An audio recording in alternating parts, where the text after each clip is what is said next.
गुरुर्ब्रह्मा गुरुर्विष्णू गुरुर्देवो महेश्वरा गुरु साक्षात परब्रह्म तस्मै श्री गुरुवे नमः. अखंडमंडलाकारं व्याप्तं येन चराचरं तत्पदं दर्शितं येन तस्मै श्री गुरुवे नमः. वसुदेवसुतं देवं कंसचाणूरमर्दनं देवकी परमानंदं कृष्णं वंदे जगद्गुरु. ज्ञानोबा माऊली तुकाराम सर्व संतांना नमस्कार. वये भानुजो भानु आराधियेला तयाचे कुळी दीपकू दिव्य झाला. हरी भक्ती लावो नितारी समस्ता. नमस्कार माझा सद्गुरु एकनाथा. श्री दत्तात्रय जनार्दन एकनाथ, श्री भानुदास एकनाथ. आपण आतापर्यंत नाथ महाराजांच्या चरित्राचा मागच्या अनेक वर्गांमध्ये अभ्यास केलेला आहे. आज आपण केशवकृत हे संत एकनाथ महाराजांचं ओवीबद्ध चरित्र आहे, ज्याच्यामध्ये 31 अध्याय आहेत आणि त्याचा आपण सारभूत विचार प्रत्येक अध्यायानुसार काही निवडक ओव्यांसह, त्याचप्रमाणे निळोबाराय जे संत तुकारामांचे शिष्य आहेत त्यांनी नाथ महाराजांवर लिहिलेल्या अभंगांचाही आपण त्या चरित्राच्या संदर्भाने विचार करणार आहोत. निळोबाराय हे पैठणचे महिन्याचे वारकरी होते. निळोबारायांची गुरुभक्ती इतकी विख्यात होती की त्यांनी तुकाराम महाराजांना वैकुंठाहून तपस्या करून त्यांचं दर्शन प्राप्त करून घेतलं. जेव्हा निळोबाराय पैठणला जायचे त्यावेळेस त्यांना तिथे अगदी माऊलींच्याच रूपात नाथ महाराज आहेत असं दिसलं आणि त्यांच्या मुखातून शब्द आले, भानुदासा कुळी महाविष्णूचा अवतार, क्षेत्र प्रतिष्ठान वस्ती गोदावरी तीर. अशा प्रकारे नाथ महाराजांवर आरती निळोबारायांनी लिहिलेली आहे. आपण त्यांच्या अभंगांचा आणि केशवकृत चरित्राचा आजच्या ह्याच्यामध्ये विचार करणार आहोत अध्यायानुसार आणि काही निवडक ओव्या पण बघणार आहोत. सगळ्यांकडे चरित्र आहेच. आता मी पाठवलं एक PDF पण खूप जुन्या वर्षांपूर्वींची. गुरुर्ब्रह्मा गुरुर्विष्णू गुरुर्देवो महेश्वरा गुरु साक्षात परब्रह्म तस्मै श्री गुरुवे नमः. भानुदासाचे कुळी महाविष्णूचा अवतार, क्षेत्र प्रतिष्ठान वस्ती गोदावरी तीर. ह्या सावळ्या परब्रह्माचं दिव्य संतत्व रूप म्हणजे शांती ब्रह्म संतश्रेष्ठ एकनाथ महाराज. नाथ महाराजांच्या चरित्राचा अभ्यास करताना ह्या गोष्टी आपण सगळ्या बघितलेल्या आहेत. ह्या कथा श्राद्ध दिनी पितरांना जीव घालणं, व्याकुळ गाढवाला पाणी देणं, परत यवनाने अंगावर थुंकणं, अशा अनेक प्रसंगातून नाथांच्या जीवनामध्ये सर्वाभूती भगवत भजन, दया क्षमा शांती अशा सर्व दैवी गुणांचा आपल्याला अनुभव येतो. शांती दया क्षमा करुणाशीलता, त्यांची व्यापक वृत्ती, त्यांचं समाज प्रबोधन, तसेच ते संस्कृत भाषेचेही गाढे अभ्यासक होते, प्रकांड पंडित होते. ह्याच्या बरोबरच ज्ञानाचा एका ह्या बिरुदावलीसह संपूर्ण महाराष्ट्रामध्ये ते विख्यात होते. आणि सर्वाभूती भगवत भजन ही उक्ती ज्यांनी आपल्या आचरणातून समाजाला शिकवली असे शांतीब्रह्म एकनाथ महाराज होते. आपला महाराष्ट्र जर बघितला तर तो संतांची भूमी आहे आणि माऊलींनंतर ज्ञानदेवे रचिला पाया, माऊलींनंतर साधारण 250 वर्ष ह्या काळामध्ये इथली जी सामाजिक स्थिती होती, म्हणजे जड जीवांच्या उद्धाराचं कारण काय असेल, त्या संतांचं पृथ्वी तलावरचं येण्यामागचं कारण सांगताना नाथ महाराज काय म्हणतात, जय धर्माची वाट मोढे अधर्माची शीग चढे ते आम्हा येणे पडे संसार स्थिती. अगदी याप्रमाणेच नाथांच्या काळातील समाजस्थितीचा जर विचार केला आणि संत श्रेष्ठ एकनाथांच्या अवताराचं कारण काय असेल तर ते सांगताना संत निळोबा म्हणतात, भक्ती मार्ग लोपला अधर्म संचला कली उदय झाला प्रथम चरण, प्रत्यक्ष परब्रह्म भानुदासाचे कुळी स्वये वनमाळी अवतरले.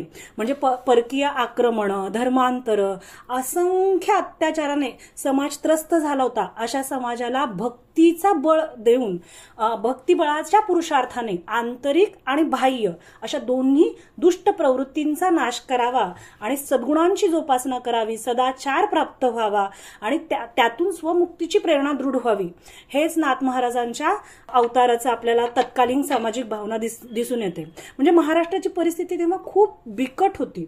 यवनांचं राज्य होतं, विजयनगरचं हिंदू साम्राज्य होतं ते बुडालं होतं, स्वधर्म स्वराज्य यांचं सगळीकडे अज्ञानाचं वातावरण होतं, कर्मकांड कर्मटपणा यांवर भर होता. आणि ह्या सगळ्या गोष्टींमध्ये जो अडकलेला समाज आहे त्याला जर ज्ञानी करायचं असेल तर उच्च आचरणाची, म्हणजे नाथ महाराज हे आचरणाचा देव आहेत, कृतिशील आचरणाची गरज होती, कृतिशील दिशा दाखवण्याची गरज होती.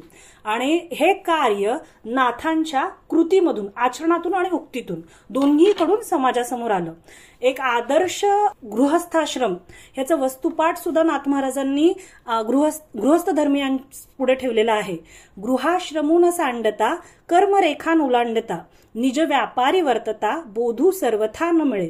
नाथ महाराजांचे जे गुरु आहेत जनार्दन पंत, त्यांनी हा उपदेश की गृहस्थाश्रम सांडायची गरज नाहीये, संन्यास घेण्याची गरज नाहीये, तर इथेच राहून दिव्य अनुभूती प्राप्त करून घेता येते. म्हणजे एकनाथांच्या जीवनशैलीमधून प्रपंच आणि परमार्थ या दोघांचाही समन्वय आढळतो.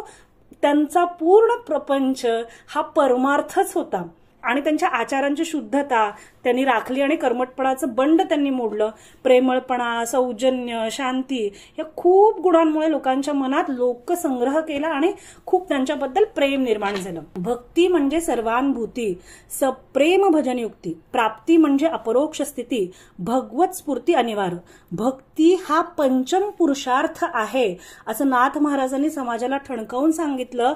आणि सर्वभूत म्हणजे मानवी जीवनाच्या नैतिक आणि आध्यात्मिक ह्या दोन्ही अंगांचा अगदी सूक्ष्मतेने विचार करून मानव आणि समाज या दोहींचं जीवन सुखी, समृद्ध आणि समाधानी बनवण्याचा, धन्य करण्याचा मार्ग शांतीब्रह्म एकनाथ महाराजांनी भागवताच्या रूपाने दिला आणि त्यांच्या साहित्याच्या रूपाने दिला. ब्रह्मैव बोध समता निज निर्विकारी श्री एकनाथ विबुधा भरणावतारी. समानतेच्या तत्वावर उभारलेल्या भागवत संप्रदायाची आपल्या जीवनशैलीमधून त्यांनी आदर्श ठेवला. संत एकनाथ महाराज यांचं समतेच्या बाबतीतलं योगदान अगदी महत्वाचं आहे. आणि नाना मते पाखंड कर्मठता अतिबंड तयांचे ठेचणे ते तोंड हरिभजने. म्हणजे बिकट समयी सुद्धा नाथांनी दार उघड बये असं म्हणत त्या दैवी शक्तीला जागृती दिली. भारूड, गोंधळ, जोगवा, गवळणी अनेक साहित्यामधून वेदांताचं तत्वज्ञान सर्वसामान्य लोकांपर्यंत पोहोचवलं. ज्ञानाच्या अधिष्ठानावर युक्त असलेल्या भक्तीचा प्रसार त्यांनी केला आणि अधपतित समाजाला सन्मार्गावर आणलं. आणि अशा म्हणजे समाज प्रवर्तक, युग प्रवर्तक संत, कारण सगळ्या संतांची चरित्र म्हणजे आद्य संपादक सुद्धा नाथ महाराज आहेत. सगळ्या संतांचं चरित्राचं वर्णन नाथ महाराजांनी केलं. माऊलींच्या समाधीचा शोध लावला, ज्ञानेश्वरीचं शुद्धीकरण केलं. संतांप्रती ज्यांनी आतापर्यंत शुद्ध आचरण केलंय, समाजाला मार्ग दाखवलाय, त्या संतांमध्ये भगवंत बघा ही शिकवण नाथ महाराजांनी दिली. आणि संतांचं चरित्र जसं त्यांनी संपादित केलं, म्हणजे अगदी नामदेवांचं चरित्र, गोरोबांचं चरित्र, सगळ्या संतांचं चरित्र त्यांनी संपादित केलं. आणि जनसामान्यांपर्यंत मग वासुदेव असेल, अगदी वेगवेगळ्या रूपकांमधून सर्वसामान्य लोकांपर्यंत वेदांताचं तत्वज्ञान त्यांनी पोहोचवलं. अशा प्रकारे मग नाथ महाराजांची अनन्य भक्ती कशी होती तर सेवा सुखे विसरला स्वपदा मुरारी. म्हणजे भगवंताने ऋणी व्हावं ना अशी नाथ महाराजांची अनन्य भक्ती होती. आणि म्हणून नाथ महाराजांच्या घरी भगवंतांनी विठ्ठल, केशव, श्रीखंड्या अशा 3 रूपांमध्ये 12-12 वर्ष, एकूण 36 वर्ष सेवा केली. संतश्रेष्ठ निळोबाराय म्हणतात, कावडीने पाणी ज्या घरी चक्र पाणी वाहे, अनन्य भक्ती भावे निळा वंदी त्यांचे पाय.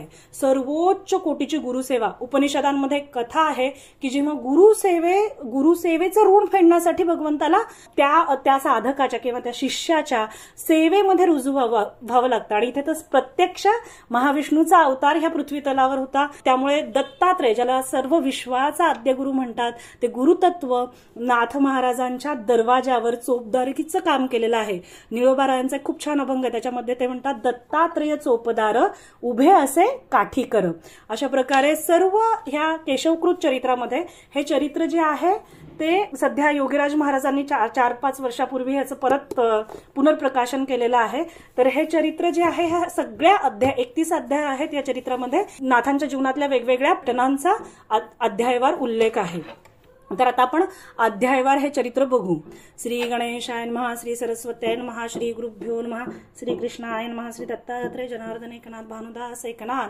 अधिष्ठानवासी प्रतिष्ठान ग्रामी, लीला विग्रही जन्मला पुण्यभूमी, महाराज श्री एकनाथाभिरानी, नमो पाद पद्मा जपू नामवाणी.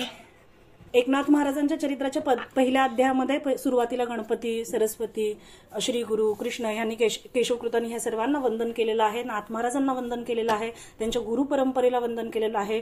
कुल परंपरा, भानुदासाच्या कुळी त्यांचा जन्म झालेला आहे. म्हणजे विठ्ठलाची मूर्ती विजयनगरवरून पंढरपूरला ज्यांनी परत आणली आणि ज्यांच्या भक्तीच्या ऋणातून उतराई होण्यासाठी विठ्ठलांनी त्यांना आशीर्वाद दिला की मी तुझ्या कुळामध्ये जन्म घेईन, अशा भानुदास महाराजांचे हे पंटू होते नाथ महाराज. ठीक आहे. म्हणजे त्या भानुदासांचा जो पुत्र होता चक्रपाणी, त्यांच्या पुत्राचं नाव सूर्यनारायण आणि त्या सूर्यनारायणांच्या पोटी नाथ महाराजांनी जन्म घेतला. जन्म झाल्यानंतर त्यांचा जन्म हा मूळ नक्षत्रावर झाला होता. त्यांच्या आई वडिलांचं निधन झालं आणि त्यांचे जे आजी आजोबा होते त्यांनी नाथ महाराजांचं ह्या एकोबाचं संगोपन केलं. नाथ महाराजांनी लहानपणापासूनच त्यांना उपनिषद, भागवत, गीता ह्यांचं अध्ययन करण्याची खूप आवड होती.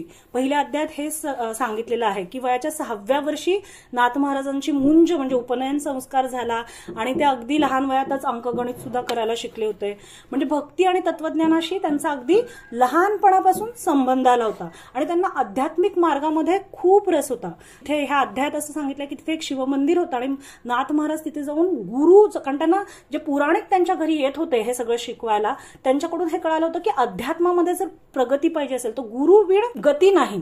त्यामुळे ते गुरु आपल्याला कसे प्राप्त होतील ही खूप तळमळ त्यांच्या चित्तामध्ये निर्माण झाली होती आणि ते तिथे बसून प्रार्थना करायचे. तेव्हा त्यांना संकेत मिळाला की देवगिरीवर जनार्दन पंत म्हणून आहेत, त्यांना दत्तात्रय महाराज हे प्रत्यक्ष दर्शन देतात. ते देवगिरीचे किल्लेदार आहेत आणि हे त्या एकोबाला जसं समजलं तसा तो लहान एकोबा आपल्या घरातून पैठण सोडून देवगिरीच्या रस्त्याने निघाला. गुरुप्राप्तीची तळमळ आणि त्या तळमळीमुळे अनेक कोस चालत नाथ महाराज देवगिरीला पोहोचले आणि देवगिरीला पोहोचल्यानंतर जेव्हा त्यांनी पहिल्यांदा जनार्दन पंतांना बघितलं, तिथे दरबार भरायचा जनार्दन पंतांचा. म्हणजे जनार्दन पंतांचं कर्तृत्व इतकं होतं की ते दत्तगुरूंचे भक्त आहेत म्हणून यवनांच्या काळात तिथं गुरुवारी सुट्टी दिली जायची त्यांच्या दरबाराला. प्रत्येक जे कोणी काही लोक असतील त्यांच्या याचना पूर्ण करण्यासाठी ते स्वतः उपस्थित असायचे. आणि नाथ महाराज पोहोचले. एवढं लहान बाळ बघून त्यांनी विचारलं, कोण आहेस तू, कुठून आलास? मग नाथ महाराज म्हणाले, तुम्ही मला शिष्य करून घ्याल का? आणि जेव्हा नाथ महाराजांना त्यांनी स्पर्श केला जनार्दन पंतांनी, त्या क्षणी जाणवलं त्यांना की हा कोणीतरी अलौकिक बालक आहे. आणि मग त्यांनी त्यांना ठेवून घेतलं आणि त्याच्यानंतर जनार्दन स्वामींनी विलक्षण प्रतिभेचं फार त्यांना आश्चर्य वाटलं नाथ महाराजांचं आणि त्यांनी त्यांना शिष्य म्हणून स्वीकारलं. तेव्हापासून नाथ महाराज तिथेच देवगिरीवर राहू लागले. म्हणजे गुरुप्राप्तीचा वेध चित्तात वाढे, तयासारखे चिन्ह बाहेर जोडे, अवस्था मनी नावरी आणि देही, गुरु भेटिके होय झाला विदेही. अशा प्रकारे नाथ महाराजांची अवस्था झाली होती आणि त्याच्यानंतर जनार्दन स्वामींनी त्यांना ज्ञानाची, त्यांच्या भक्तीची प्रशंसा केली, त्यांना आपल्या जवळ ठेवून घेतलं.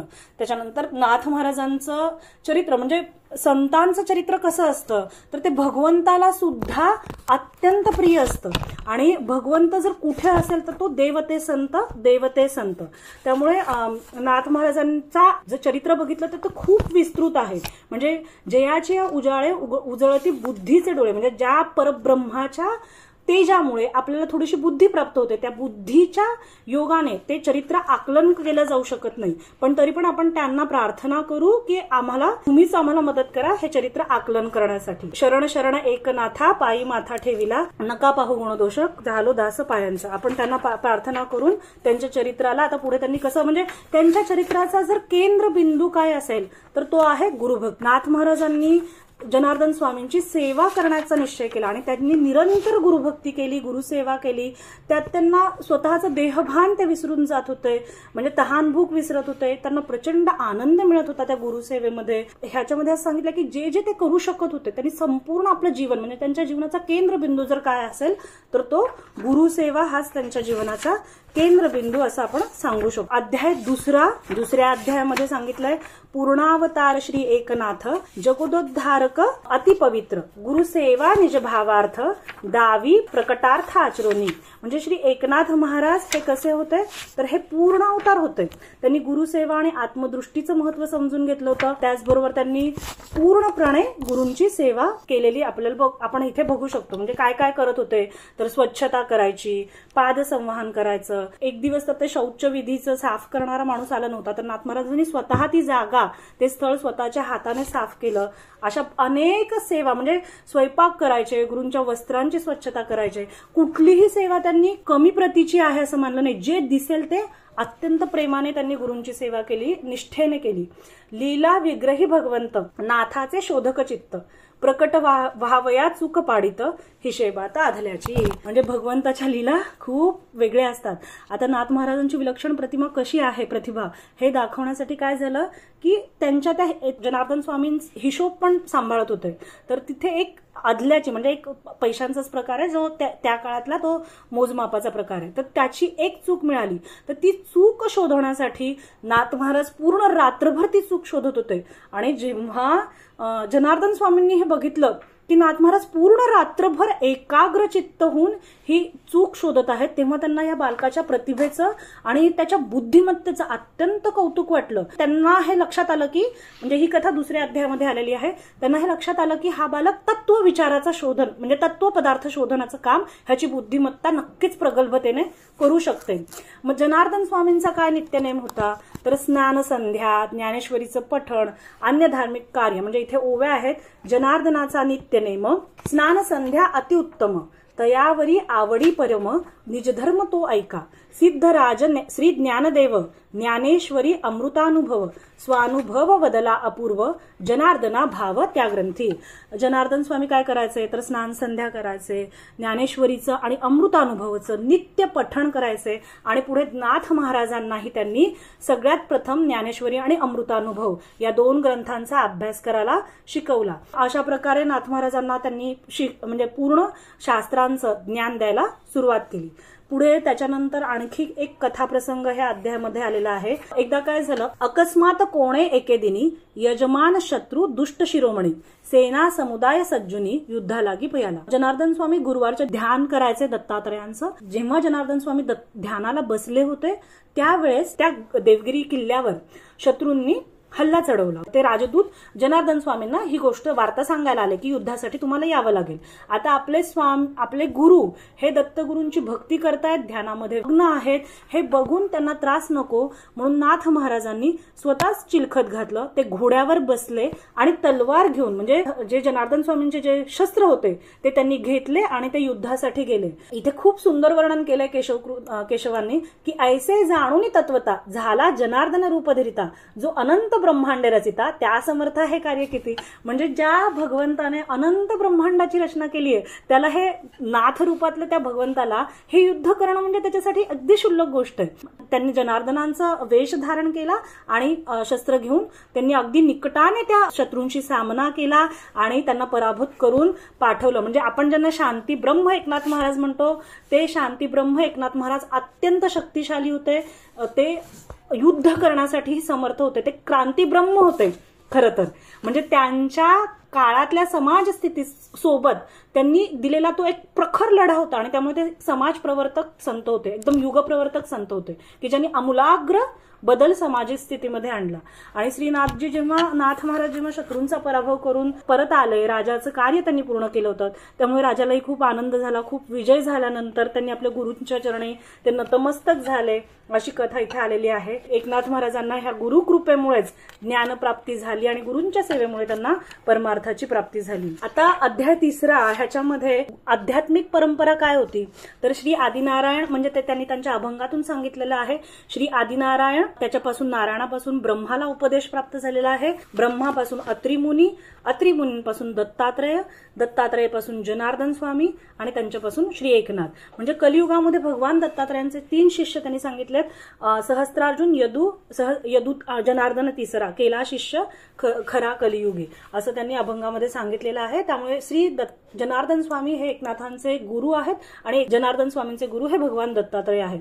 मग एके दिवशी सद्गुरु जनार्दन स्वामींच्या काय मनात आलं की आपण एकनाथ महाराजांना दत्तात्रेयांच्या दर्शनासाठी पाठवावं. एके दिनी सद्गुरु चित्ता आले कृपे सवे तत्वता, दत्तात्रय श्री एकनाथा जाऊन एकांता भेटवावे. स्वामी नाथ महाराजांना घेऊन पर्वताच्या शिखरी जिथे सहस्त्रलिंग सरोवराचा परिसर होता त्या ठिकाणी ते आले.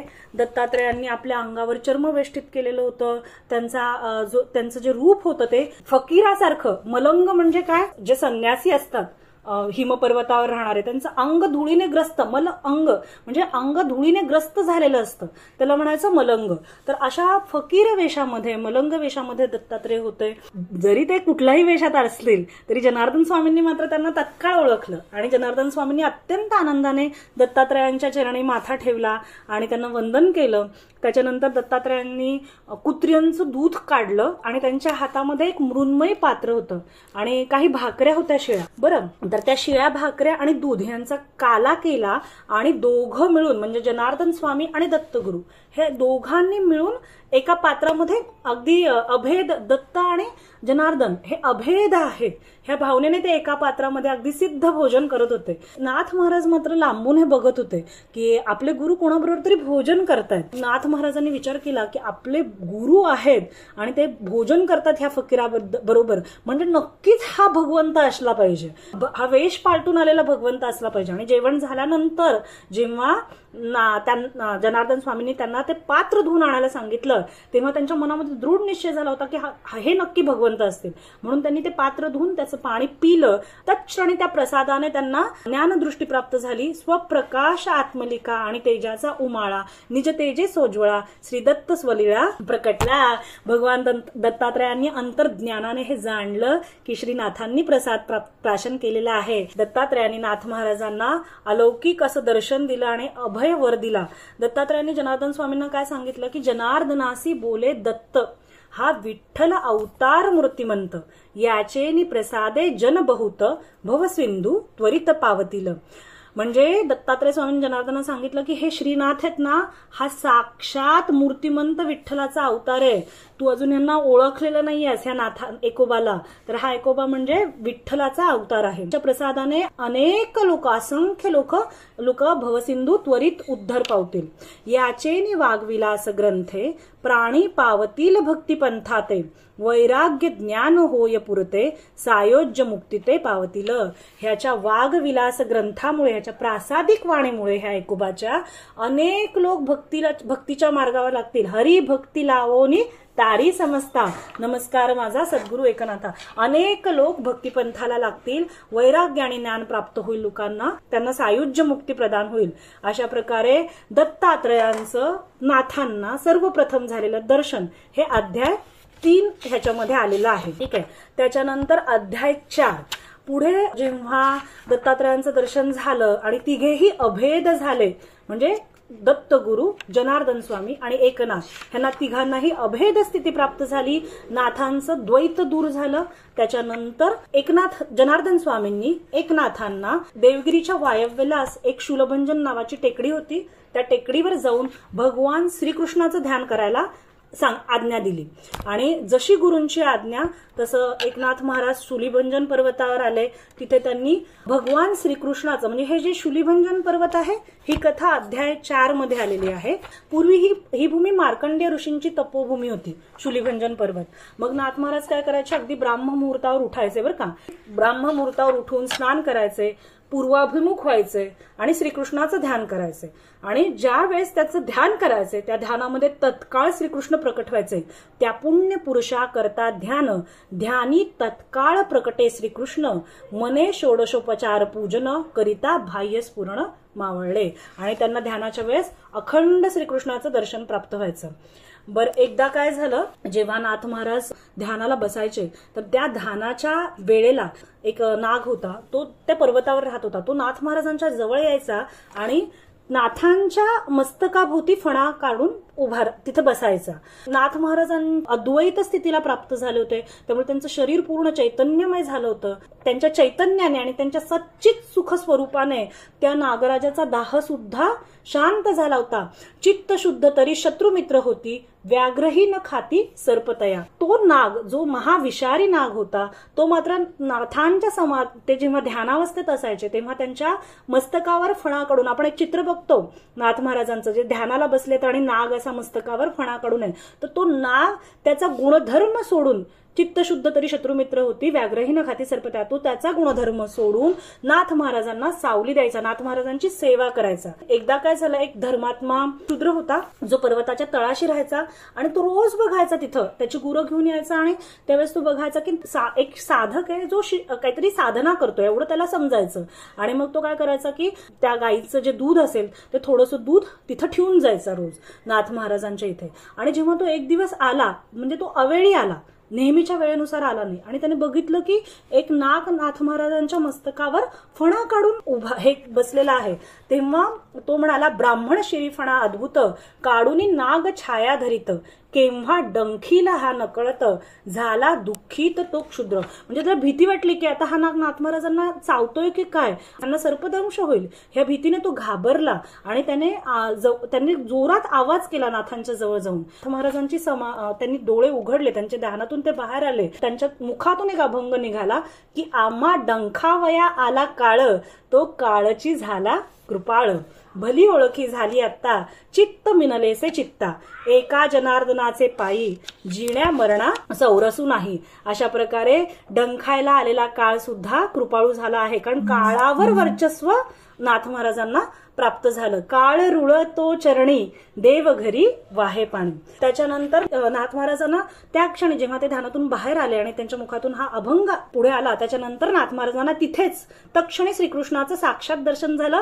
आणि नाथ महाराजांच्या कृपा आशीर्वादाने तो जो धर्मात्मा होता शूद्र, त्यांनी नाथांची सेवा केल्यामुळे त्यालाही दर्शन श्रीकृष्णाचं प्राप्त झालं. आणि त्यांनी नाथांची अत्यंत कळवळीने प्रार्थना केली की मला तुमच्या चरणी दृढ करून ठेवा.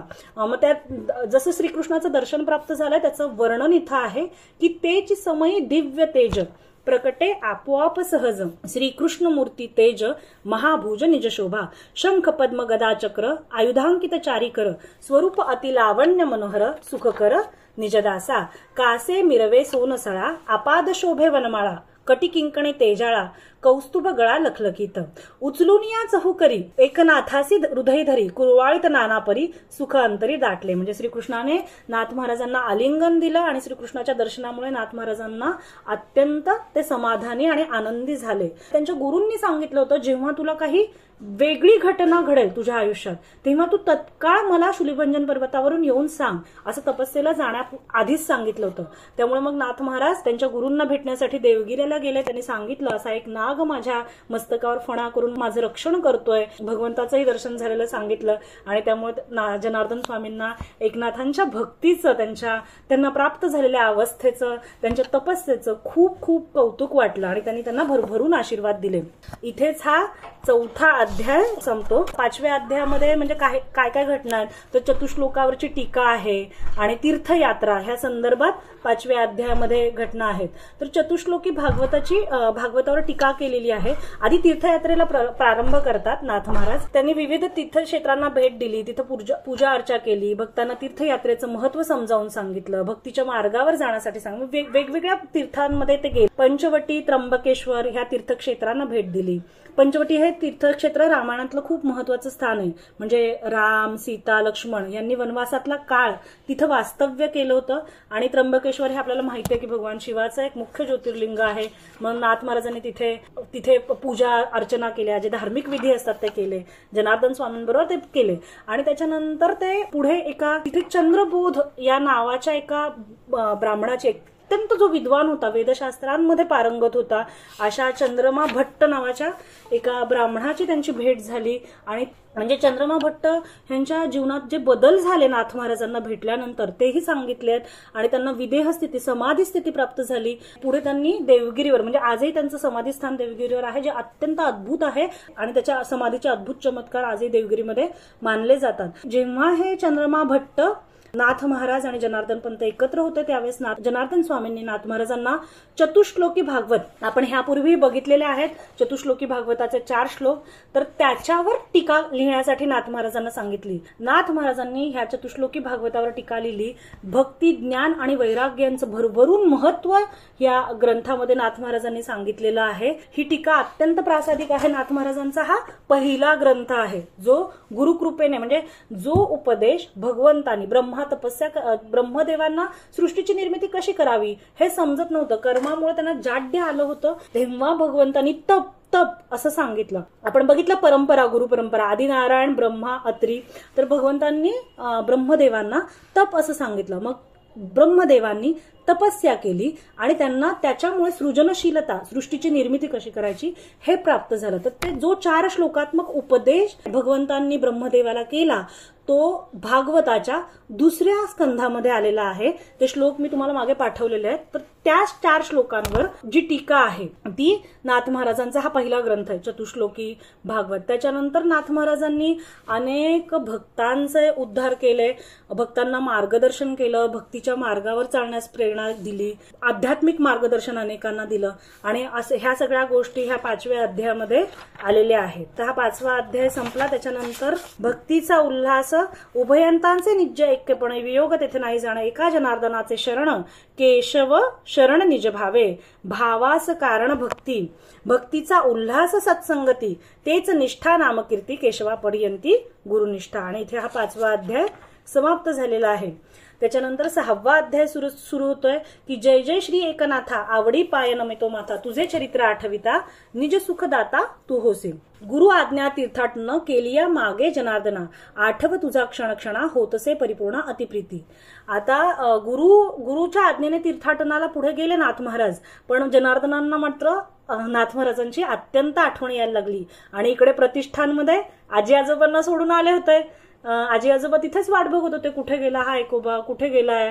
येरीकडे प्रतिष्ठानी आजा आजी होती दोन्ही, ती पडली अतिधुंडणी, नाथा लागून न देखता, म्हणती बाळ सगुण मूर्ती, काय झाली असेल याची गती, कोठे गेला टाकूनी अंती, मूर्छित पडली. अत्यंत शोकाकुल झाले आजी आजी. पुराणिक नाथ महाराजांच्या घरी नाथ महाराजांना शिकवायला यायचे पैठणला, शास्त्र किंवा भागवत गीता हे शिकवायला एक पुराणिक नाथ महाराजांच्या घरी यायचे. मग सगळ्या लोकांनी त्या आजी आजोबांना सांगितलं, तुम्ही शोक करू नका, कदाचित तुमचा एकोबा हा ह्या पुराणिकाबरोबर तीर्थयात्रेला गेला असेल, कारण त्याला खूप भक्तीची आवड आहे, तर तो त्यांच्याबरोबर गेला असेल. आणि जेव्हा ते पुराणिक परत आले तेव्हा ते म्हणाले की आपण त्यांचा शोध घेऊ. अशा प्रकारे ते शोध घेत देवगिरीपर्यंत गेले. पुराणिकाने जनार्दन पंतांपर्यंत गेले आणि त्यांना कळालं की एकनाथ हे तीर्थयात्रेला गेलेले आहेत. ते त्यांच्याकडून पत्र लिहून आले की जिथे पैठणला परत आल्यावर पैठणामध्येच निवास करावा, असं पत्र जनार्दन स्वामींकडून ते पुराणिक घेऊन, म्हणजे एक नाथांच्या नावाने ते पत्र घेऊन पैठणमध्ये परतले. अशा प्रकारे तीर्थयात्रेचा समारोप झाला. त्यांनी पूर्णा, पयोष्णी, तापी, नर्मदा अनेक नद्यांमध्ये स्नान केलं, महाकाळेश्वर. आणि जनार्दन स्वामींनी त्यांना सांगितलं होतं. ही सगळी कथा तीर्थयात्रेची ह्या अध्यायामध्ये आलेली आहे, कुठे कुठे गेले. आणि 7व्या अध्यायामध्ये कोणत्या कोणत्या ठिकाणी नाथ महाराजांनी, म्हणजे सर्वोपचार एकमन, कृष्णी जरी होय अर्पण, कोटी पितृश्राद्ध आणि तर्पण, उद्धरण पूर्वजा. त्यांनी कुठे कुठे तीर्थयात्रा केली की एक मन आहे ते जर भगवंताच्या चरणी अर्पण केलं तर सगळ्या तीर्थयात्रांचं फळ मिळतं. श्रीकृष्ण जनार्दन अभिन्न ऐसिया बोधेज संपन्न, सभाय अंतर परिपूर्ण, आनंद चिद्घन कोंदाटे, गुरु आज्ञा नेम निगुती, आठवली निजपती, विशेष राहता प्रगटेल कीर्ती, गमन निश्चिती करी पुढे. म्हणजे त्यांनी कुठल्या कुठल्या ठिकाणी गेले तर प्रयाग, काशी, अयोध्या, गया, बदिकाश्रम, द्वारका अनेक तीर्थक्षेत्रांना त्यांनी भेट दिली. गुरूंनी त्यांना सांगितलं होतं की गुप्तपणे तीर्थाटन कर. श्रीकृष्णाच्या भक्तीने परिपूर्ण असलेल्या ठिकाणी त्यांनी अत्यंत समाधानी अवस्थेत जीवन व्यतीत केलं. अनेक धार्मिक विधी, जिथल्या त्या पूजा असतात, कीर्तन, भक्ती संवर्धन केलं आणि अनेक व्यक्तींना तीर्थयात्रेच्या दरम्यान भक्तीचा मार्ग दाखवला.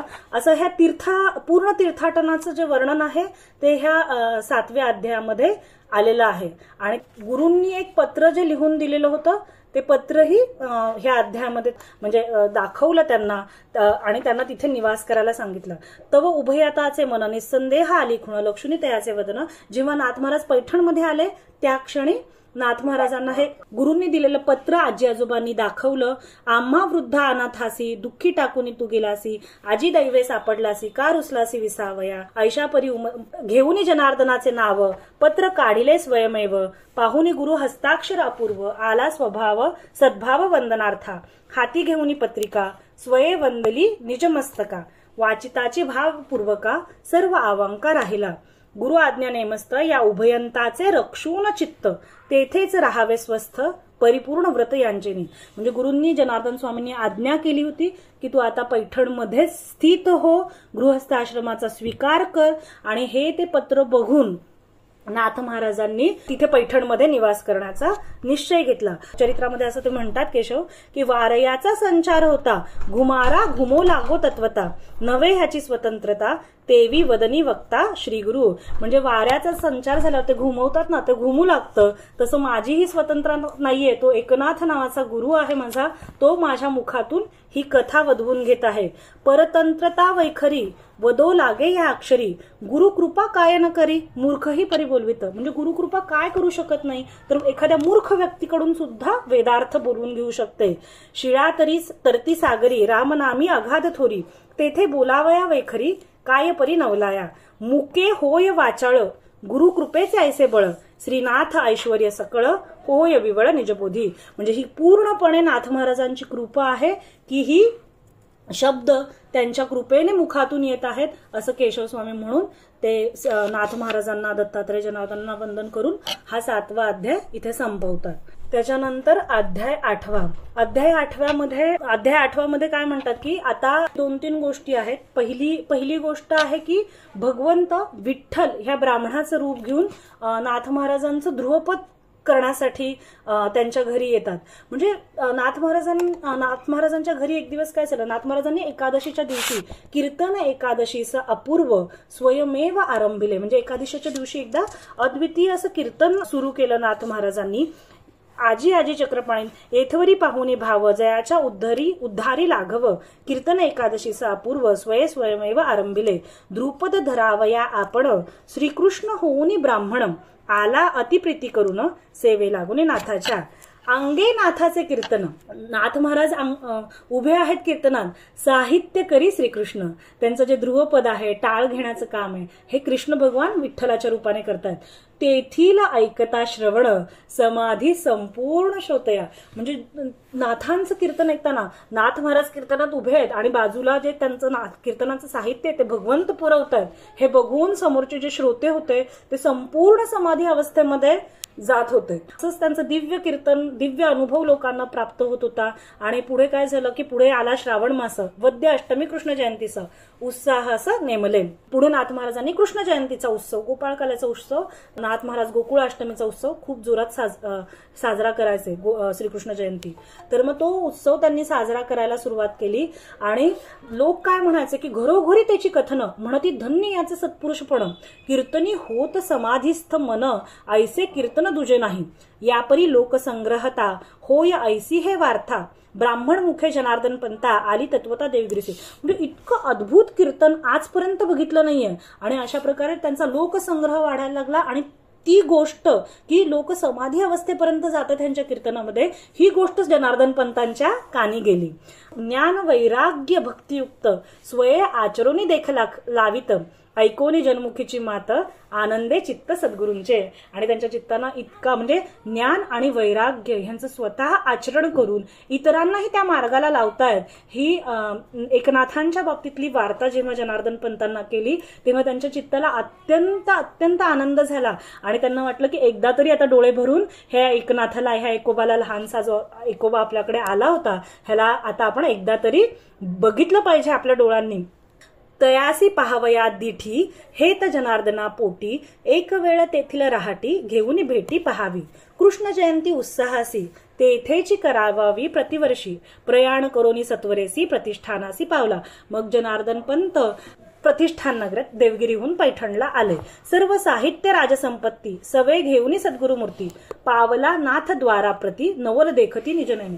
आणि जेव्हा जनार्दन पंत ते सगळं साहित्य घेऊन नाथ महाराजांच्या दरवाजावर आले आणि त्यांना एकदम ते आश्चर्यचकित झाले त्यांच्या दरवाजाकडे बघून. हाती त्रिशूळ लखलखित श्री दत्तात्रय मूर्तिमंत स्वये काष्ठ धर होत द्वार संरक्षित नाथाचे.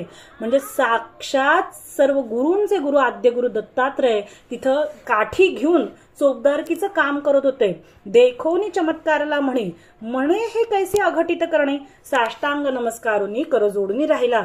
कंठ झाला सद्गतीत नेत्री प्रेमाचा पूर येत. स्फुरण मावळे जेथीचा तेथ अति तटस्थ चित्तवृत्ती. आणि एकदम त्यांना त्यांचा कंठ दाटून आला. त्यांना ते एकदम म्हणजे त्यांच्या सगळ्या चित्तवृत्ती मावळून गेल्या आणि त्यांच्या नेत्रांमधून डोळ्यांमधून अश्रूंच्या धारा येऊ लागल्या भगवान दत्तात्रयांना. त्यांचं ते आराध्य होतं, गुरु होत, आराध्य दैवत होतं, गुरु होते. त्यामुळे त्यांना अगदी त्यांच्या संपूर्ण चित्तवृत्ती हरवून गेल्या. आणि मग हृदय जेव्हा त्यांचं हृदय कळवळलं तर हृदय कळवळून जनार्दन श्री दत्त करी सावधान एकनाथ अधिकार लक्षण करी वर्णन निजमुखे. दत्त महाराजांनी जनार्दन पंतांना अगदी सावध केलं आणि ते म्हणाले की तू ओळख एकनाथांचे अधिकार लक्षण हा पूर्णावतार जगदीश धर्म संस्थापन उद्देश घेऊन या मानुष वेश भक्ती महिमेसी अवतर वाढवी. हा साक्षात पूर्ण ब्रह्म परमेश्वर ईश्वर आहे आणि धर्म संस्थापन ह्या उद्देशाने ह्याने अवतार घेतलेला आहे मनुष्याचा आणि भक्तीचा महिमा वाढवत आहे. द्वार संरक्षण याचे नवल हे नव्हे तयाचे त्याहून कनिष्ठ सेवेचे आर्त मनीचे माझिया. अरे म्हणजे फक्त दरवाजाचं संरक्षण करावं हे माझी इच्छा नाहीये, ह्याच्यापेक्षाही कुठली कनिष्ठ सेवा मला जर नाथ महाराजांची करायला मिळाली तर ती सुद्धा मी आनंदाने करेन असं भगवान दत्तात्रय जनार्दन स्वामींना सांगत होते. या आश्चर्याची विव्हाळता तुवा नाणावी चित्ता शांत उनिया निज भक्ता म्हणे सूचनार्थ जात असे. आणि मग शांतपणे जनार्दन स्वामींनी ते आश्चर्य न दाखवता अत्यंत शांतपणे त्यांनी घरामध्ये प्रवेश केला. त्याच्यानंतर मग त्यांचा तो कृष्ण जयंतीचा उत्सव सुरू झाला. कृष्ण जयंती साजरी झाली आणि कृष्ण जयंतीच्या निमित्ताने नाथ महाराजांनी भक्तांसह खूप मोठं कीर्तन केलं. कृष्ण जीवनातील विविध प्रसंग म्हणजे इथे खूप छान उभी आलेली आहे. जनार्दना उत्साह निमित्त जे होती तेही अर्पण साहित्याप्रती अनुदिनी सारिती महोत्सव एकदम कृष्ण जयंतीचा महोत्सव केला. ज्याचे यश गाईजे कीर्तनी. ठीक आहे, कीर्तनामध्ये उभारून ज्याचं यश गायन करावं तो स्वये आपण चक्रपाणी श्रीनाथाचे ध्रुपद धरुनी साहित्या लागून उभा असे. म्हणजे कीर्तनामध्ये ज्या भगवंताच्या अवतारांचं ज्याचं यश गायचंय तो साक्षात परब्रह्म नाथांच्या कीर्तनामध्ये ध्रुपद धरून उभा होता. प्रकट न करुनी देवपण वेश धरुनी ब्राह्मण कीर्तन साह्या लागी जाणं उभा करुनी राहत असे. मग हे जनार्दन स्वामींच्या लक्षात आलं की हा कोणीतरी अतिनिपुण आहे जो गातोय. मग त्यांनी विचारलं हा अतिनिपुण हा कोठीला कोण कैसेनं आला कुठून हे खूण माझं सांगावी. म्हणजे हे काहीतरी अद्भुत वाटतंय ह्याचा आवाज. तर हा कोण आहे नक्की असं जनार्दन स्वामींनी नाथ महाराजांना विचारलं. मग ऐकुनी सद्गुरुवाणी श्रीनाथ तया लागुनी विचारिता मधुर वचनी कोण कुठून आला असे. मग नाथ महाराजांनी त्यांना विचारलं की आपण कोण आहात, हे माझ्या कीर्तनामध्ये ध्रुपद गाण्यासाठी आपण कुठून आला आहात. मग त्यांनी सांगितलं की देह नाम विठ्ठल म्हणती कुळ तरी ब्राह्मण याती आवडी धरुनी तव संगती कथा कीर्ती अनुवाद. तुझ्या संगतीचा लाभ व्हावा म्हणजे सेवा सुखे विसरला स्वपदा मुरारी. तुझ्या संगतीचा लाभ व्हावा ह्या उद्देशाने तुझ्या कीर्तनामध्ये यावं ह्या इच्छेने तुझ्या सेवेसाठी मी इथं आलेलो आहे. आणि माझं नाव जर विचारशील तर विठ्ठल हे माझं नाव आहे असं भगवंताने त्यांना सांगितलं. ऐकोनी तयांचा वृत्तांत जनार्दन आनंदभरित म्हणे तुझ्या साह्या लागून भगवंत येथे आला असे. यापरी उत्साह जन्माष्टमी होत उल्हास संभ्रमी अति उत्कर्ष हरीच्या नामी प्रतिपाद्य धर्मी अतिश्रेष्ठ. अशा प्रकारे गोपाळकाला म्हणजे विठ्ठलाने नाथ महाराजांना सहाय्य केलं आणि गोपाळकालाचा खूप मोठा उत्सव समृद्ध झालेला तिथे साजरा केला गेला. ह्याबरोबरच विठ्ठलाची जी ह्या कथेबरोबरच हा जो अध्याय आहे 8वा हे सगळं वर्णन करण्यातच इथे संपलेला आहे. ठीक आहे. केशव म्हणतात तुझ्या बुद्धीचा प्रेरक ऐकनाथाची असे देखा, म्हणून कथेचे कौतुक सुखदायक होत असे. संत वचन ऐकोनी कानी, केशव संतोष लामनी, काया वाचा मनी होणे, शरण ऐकपणे एकनाथा. आता पुढील कथा अनुसंधान. श्रीनाथाचे होईल लग्न, तो सोहळा संपूर्ण की जे श्रवण श्रोतेजनी. आता पुढच्या 9व्या अध्यायामध्ये नाथ महाराज गृहस्थाश्रम स्वीकारतील ही कथा 9व्या अध्यायामध्ये आलेली आहे. तर श्री एकनाथ आठवणी सद्गुरु पाया, विनंती करीतसे श्रोतया, एक मान बैसोनिया, पवित्र चरित्रा या ऐकी. जे म्हणजे ह्या चरित्रामध्ये आता नाथांच्या लग्नाबद्दल म्हणजे त्यांच्या विवाह गृहस्थाश्रमाबद्दल सांगितलेलं आहे. म्हणजे वैजापूरच्या रहिवासी होत्या गिरिजा माता आणि एकनाथ महाराजांनी त्यांच्या लग्नासाठी प्रस्ताव आला आणि आजी आजोबांनी त्यांच्याशी गिरिजा मातेशी नाथ महाराजांचं लग्न लावलं. आणि हा पूर्ण सोहळा म्हणजे लग्नाचा जो विवाह सोहळ्याचे जे सगळे विधी आहेत ते ह्या अध्यायामध्ये ह्याचं वर्णन आलेलं आहे. म्हणजे खूप मोठ्या उत्साहाने आणि सगळ्या धार्मिक विधींसह म्हणजे गुरूंच्या आशीर्वादाने जनार्दन पंतांनी त्यांना आज्ञा केली होती लग्न करण्याची. आणि आजी आजोबांची खूप इच्छा होती एकोबाचं लग्न व्हावं, पण नाथ महाराज काही तयार नव्हते. जेव्हा जनार्दन पंतांनी आज्ञा केली त्यावेळेस नाथ महाराजांनी लग्नासाठी होकार दिला. असा आजी आजोबांच्या आज्ञेने आणि गुरूंच्या आज्ञेने नाथ महाराजांनी हा विवाह केला. आणि विवाह सोहळ्यामध्ये जे वेगवेगळे विधी आहेत विधींचा उल्लेख ह्याच्यामध्ये आलेला आहे. आणि विधी झाल्यानंतर एक उद्धव नावाची व्यक्ती आहे जी गिरिजा मातेच्या माहेरची आहे. ती व्यक्ती नाथ महाराजांना प्रार्थना करते की अति नम्रता एकांती, नाथासी केली विनंती, म्या रहावे सेवेप्रती, हा निजमनी उल्हास, परमार्थ जयाची आस्था, ऐसे जाणवले श्रीनाथा, म्हणे धन्य उद्धव भाग्यवंता, सुखे स्वस्थता असावे. म्हणजे उद्धवाला असं वाटतं हे खूप दिव्य आहेत आणि आपण यांच्या घरी ह्यांची आयुष्यभर सेवा करावी.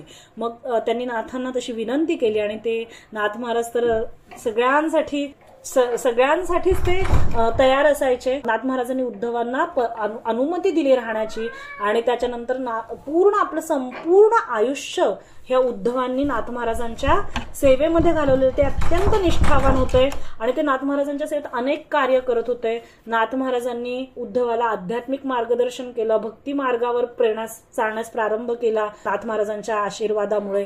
आणि ह्या उद्धवाला परमार्थाची अत्यंत अनुभूती प्राप्त झाली. म्हणजे उद्धवांनी तिथे राहणं हा एक कथाभाग ह्या 9व्या अध्यायामध्ये आणखी एक आलेला आहे.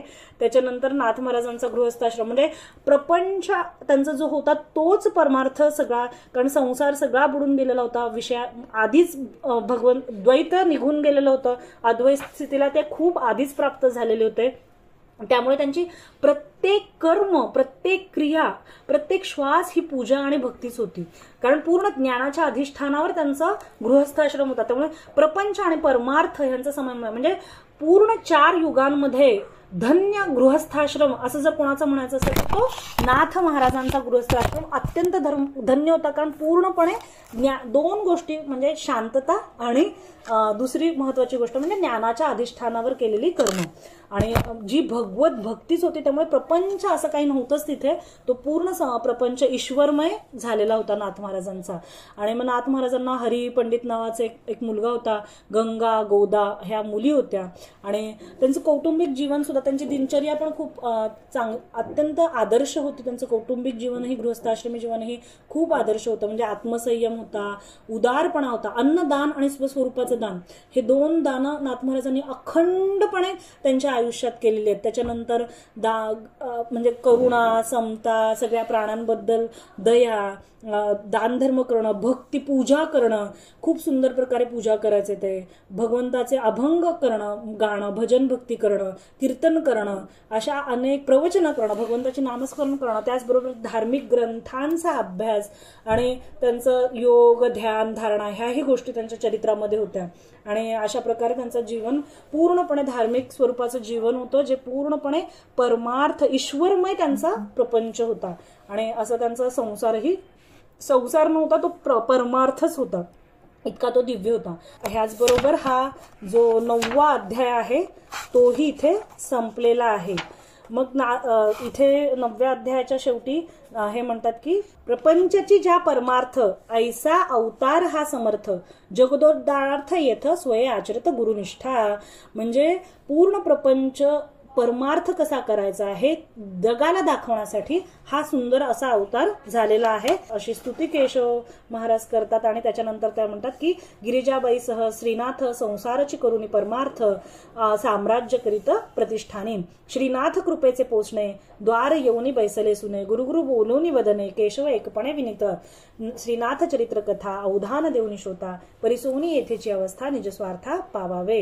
इति श्री एकनाथ चरित्रे 9वाध्यायः. श्री दत्तात्रेय जनार्दन महाराज एकनाथ महाराज की जय. भानुदास एकनाथ. तर 9 अध्याय झालेले आहेत. आता उरलेले अध्याय आपण पुढच्या चिंतन वर्गात बघू. आज आता आपण इथं थांबू. तर आपण काय काय बघितलं ह्याचं एकदा छोटंसं सारांश रूपाने मी सांगते की काय. तर पहिल्या अध्यायामध्ये बालपण आणि गुरूंचं दर्शन, गुरूंच्या भेटीसाठी देवगिरीला गेले. दुसऱ्या अध्यायामध्ये त्यांनी केलेली गुरुसेवा, त्यांचं अध्ययन, ज्ञानेश्वरी, अमृतानुभव ह्या वेगवेगळ्या ग्रंथांचं अध्ययन बघितलं. त्यांनी लढाई केली ते बघितलं. तिसऱ्या अध्यायामध्ये त्यांना दत्तगुरूंचं साक्षात दर्शन झालं. चौथ्या अध्यायामध्ये त्यांनी भगवान श्रीकृष्णाचं ध्यान केलं तपश्चर्या शूलभंजन पर्वतावर. 5व्या अध्यायामध्ये तीर्थाला निघाले जिथे चतुश्लोकी भागवताचा पहिला ग्रंथ नाथ महाराजांनी लिहिला चतुश्लोकी भागवत आणि चंद्रबोध नावाच्या ब्राह्मणाला बोधला म्हणून पुढे तो प्रसिद्ध झाला. त्याचं नाव त्यालाही तिथे समाधी दिलेली आहे. त्याच्यानंतर 6व्या अध्यायामध्ये नाथांचं तीर्थाटन बघितलं आणि त्याचबरोबर आजी आजोबांना असलेली त्यांची काळजी आणि पुराणिकांच्या माध्यमातून त्यांनी घेतलेला शोध नाथ महाराजांचा ह्या गोष्टी बघितल्या. 7व्या अध्यायामध्ये नाथ महाराज पैठणला परत आले आणि जनार्दन पंतांचं पत्र बघून त्यांनी पैठणमध्ये निवास केला. 8व्या अध्यायामध्ये आपण बघितलं की गोकुळाष्टमीचा उत्सव साजरा करण्यासाठी जनार्दन पंत आले आणि त्यांनी ते जेव्हा त्या दरवाजात आले तेव्हा त्यांना भगवान दत्तात्रेयाचं तिथं दर्शन झालं आणि परत एकदा नाथांचं दिव्यत्व त्यांनी अनुभवलं. आणि जेव्हा ते गोकुळाष्टमीचं कीर्तन ऐकायला आले तेव्हा त्यांना लक्षात आलं की जो ध्रुवपद धरणारा आहे तो कोणी सर्वसामान्य नाही, तो साक्षात भगवंत आहे. पण ते त्यांनी प्रकट रूपाने सगळ्यांना सांगितलं नाही दत्तगुरूंच्या आज्ञेनुसार. आणि त्याच्यानंतर जो टाळकरी घेऊन बसलेला आहे. आणि त्याच्यानंतर 9व्या अध्यायामध्ये नाथांचा गुरूंच्या आज्ञेवरून झालेला गृहस्थाश्रमातला प्रवेश म्हणजे संपूर्ण प्रपंच जो आहे तो ज्ञानाच्या अधिष्ठानावर जर केला तर तो एक परमार्थच होतो. प्रत्येक कर्म प्रत्येक कार्य हे प्रपंचातलं धन्य गृहस्थाश्रम म्हणजे 4 युगांमध्ये गृहस्थाश्रमाचा आदर्श. कारण त्यांच्या गुरूंनीही त्यांना तोच उपदेश दिला होता की गृहाश्रमेन सांडता कर्मरेखानुलांडता अशा प्रकारचा उपदेश जनार्दन स्वामींनी नाथ महाराजांना दिला होता. त्यामुळे पूर्ण प्रपंच त्यांनी ईश्वरमय केला असे नाथ महाराज अगदी खूपच धन्य होते. त्यामुळे आपण त्यांच्या चरणी नमस्कार करून आजपर्यंतचा चरित्र भाग आपण थांबूया. श्री एकनाथार्पणमस्तु. श्री दत्तात्रेय जनार्दन एकनाथ भानुदास एकनाथ पुंडलिक वरदहरी विठ्ठल श्री ज्ञानदेव तुकाराम पंढरीनाथ भगवान की जय. ज्ञानेश्वर महाराज की जय. जगद्गुरु तुकाराम महाराज की जय. शांती ब्रह्म एकनाथ महाराज की जय. अवधूत चिंतन श्री गुरुदेव दत्त. अवधूत चिंतन श्री गुरुदेव दत्त. अवधूत चिंतन श्री गुरुदेव दत्त. आता पुढच्या चिंतन वर्गात आपण पुढचे अध्याय आपण बघूयात. आज आता आपण थांबूयात.